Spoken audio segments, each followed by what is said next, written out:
Look what I got! Yeah, I've been waiting for this for a while. So, for the first time in almost 20 years, I got a brand new Masters of the Universe action figure from a brick and mortar retail store, specifically Walmart.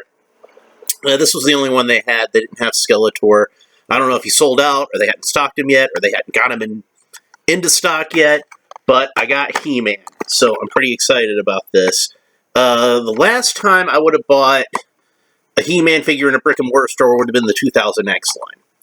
And, before that, they had the commemorative figures, and I bought a bunch of those.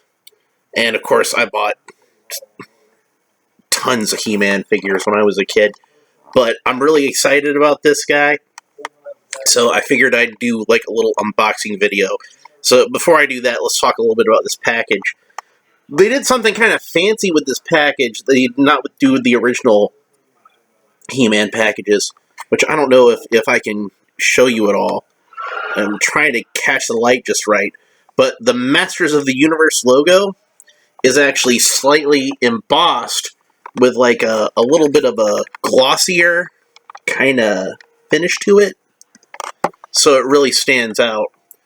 I don't know if this is the original artwork or a reproduction of it, but you can see it's got like the exploding meteor pattern behind him, just like the original toys would have had.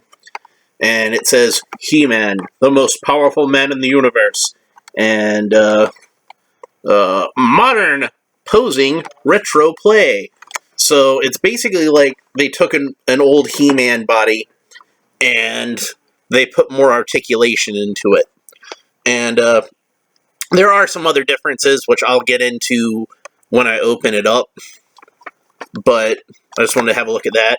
It's got a really nice piece on the back here with He-Man and his power sword. It looks like he's about to turn Cringer into Battle Cat. And it says, with the mystical power sword, the mighty He-Man protects Eternia from the forces of evil. Includes comic book.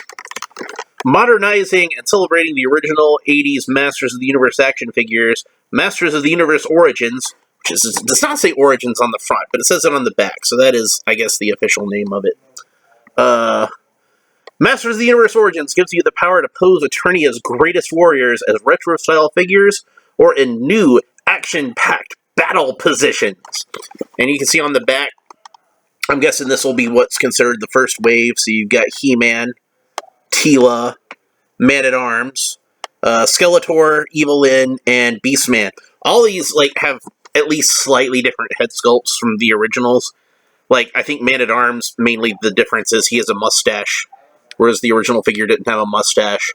Most of these heads, if I'm being honest, I don't like them as well as the original heads, but I don't really care because I'm just happy to have new He-Man figures. But we'll get into that in a second. Let's go ahead and open this bad boy up.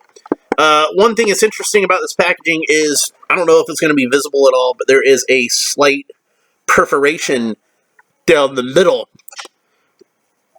I guess to make it easier to open the figure from the back, but we didn't do that in the 80s. That's not how we did it. What we did was we just pulled the thing off the card, and that's exactly what I'm going to do right now. So let's see. Alright. Make sure I don't damage the comic book any more than I have to. I hear these comic books are kind of chintzy. The old mini comics, I think, were a fairly full-length comic. This one, I hear it is a little shorter. 1, 2, 3, 4, 5, 6 pages of story. But hey, it's a free mini comic. The artwork doesn't look bad. It's not that great. It's not as good as the artwork that's on the back of the package. It's not as good as the artwork that was on the best mini comics by, say, Alfredo Alcala or young Bruce Timm, who later did Batman the Animated Series. He did a lot of the mini comics for the original line. Larry Houston, or is it Houston? I don't know if it's Houston or Houston. I'm turning into General Zod for a second. But he worked on X-Men most famously, and he did some mini comics. This one looks like, just kind of... I don't know who the artist is. It doesn't say. There's no credits. Probably just somebody in the design department, they got to draw a comic book. Word to the wise, Mattel, what you should really do is get a professional comic book artist to draw your comic book, because those were always the best illustrated mini comics, I think, was when you had real comic book guys like Alcala and Bruce Timm working on it, that knew how to draw superhero action stories. Those were always the best ones. Who would be a good guy to draw He-Man comics now? I don't know. I'm not too up on a lot of modern artists. I might get somebody like Tom Grummett, who I feel like doesn't really get enough attention these days, and is a really solid artist. Maybe somebody like that would be really good, like a Graham Nolan, or somebody who drew really solid comic book artwork, in the '90s, but you don't really see a whole lot of them anymore. Anyway, time to take He-Man out of the package. I do like this bubble. Mine's a little crushed. I didn't really care because I was going to open it anyway. But the bubble is shaped like the original He-Man action figure bubble, where like it's supposed to contain the figure, and it's got a little dot in the middle to hold the figure in place, even though it's got a tray like a modern figure. Honestly, I feel like they probably ought to ditch the tray and just have the figure in the bubble like the old ones, because they're looking to cut back on packaging, like the plastic anyway, and I feel like it's just kind of wasteful. So whether or not you agree with like global warming or anything like that, it's just more garbage to put in the landfill. I don't like that. Anyway, let's pull him out.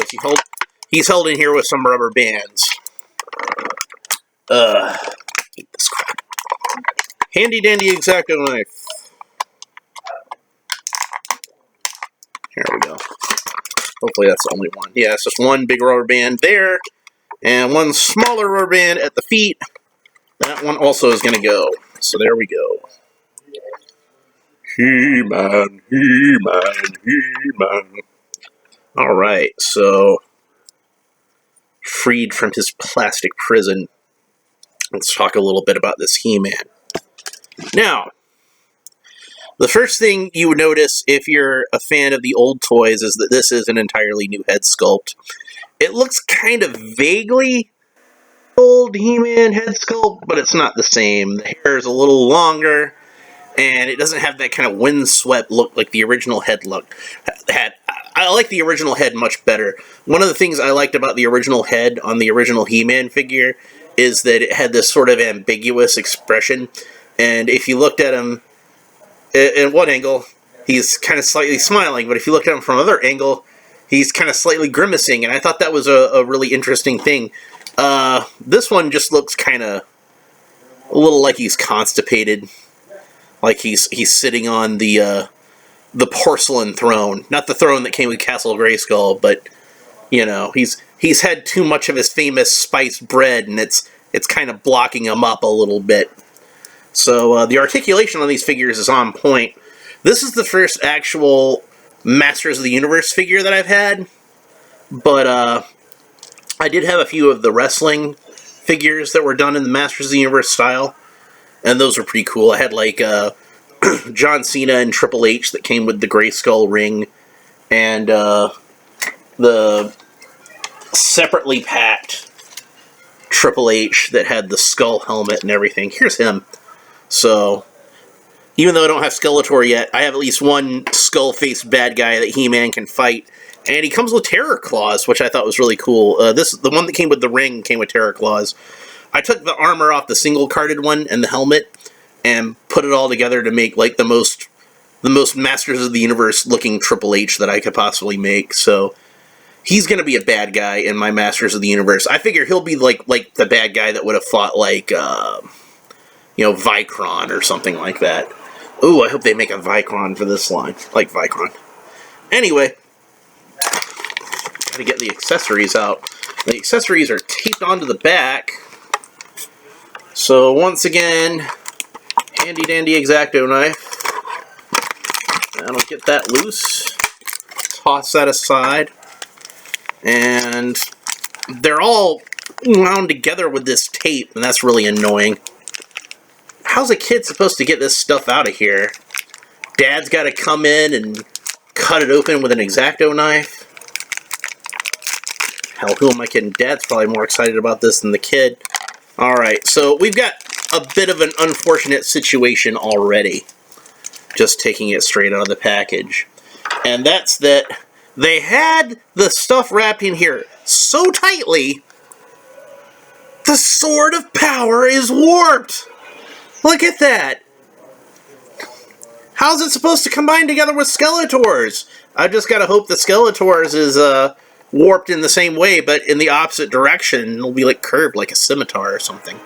Now, I'm pretty sure I can dip this in some boiling water for like 20 or 30 seconds, and then I'll probably bend it back into shape, relax it. But man, that's kind of frustrating they did that. Shame on you, Mattel.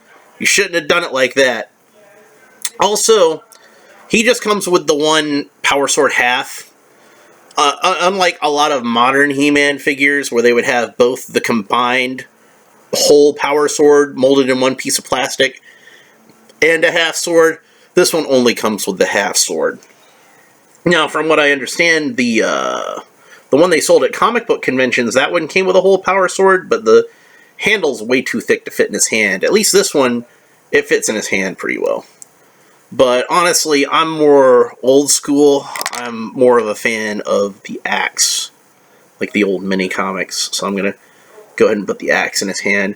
Now, I already had this axe because it came with the John Cena figure, but it was molded in clear plastic because I guess you can't see him. But He-Man's you can see just fine, and it's a really cool axe. And this is not based on the axe that came with the original toy.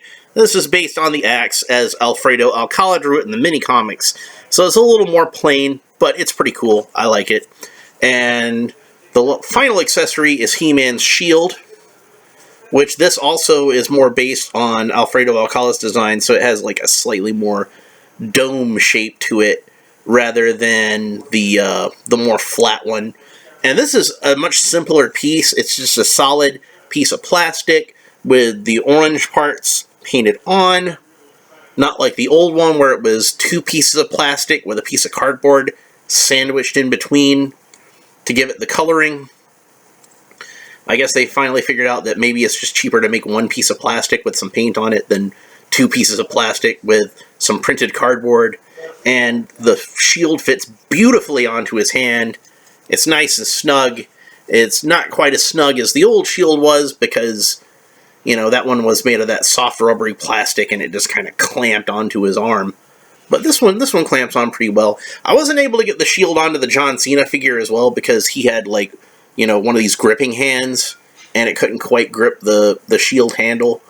But I guess since it's made to grip He-Man's open hand, the shield is made to grip that, it fits on there pretty well.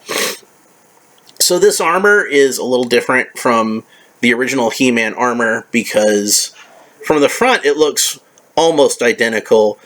You know, if you're sharp-eyed enough, you'd notice that these are more sort of squares than the trapezoids that were on the original one. So originally, these little plates were supposed to be parallel with the edge of the main plate in the middle, but you can see they are at a slight angle from it, so it's not exactly the same.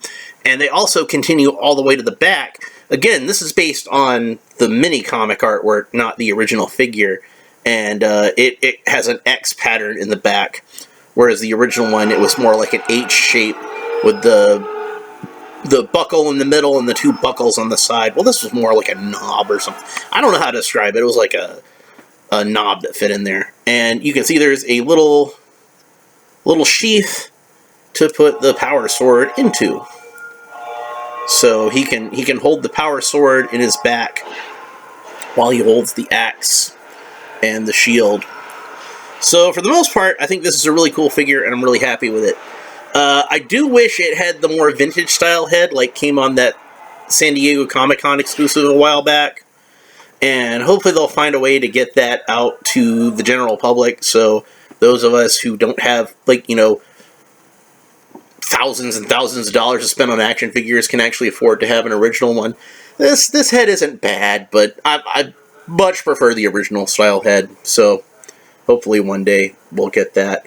And hopefully I'll be able to find Skeletor soon, and when I find Skeletor, I'll go ahead and do a video like this so we can see him. I I was going to do the second episode of talking about superheroes, and I haven't gotten around to it yet, so maybe I'll go ahead and do that right now, since I'm done with this.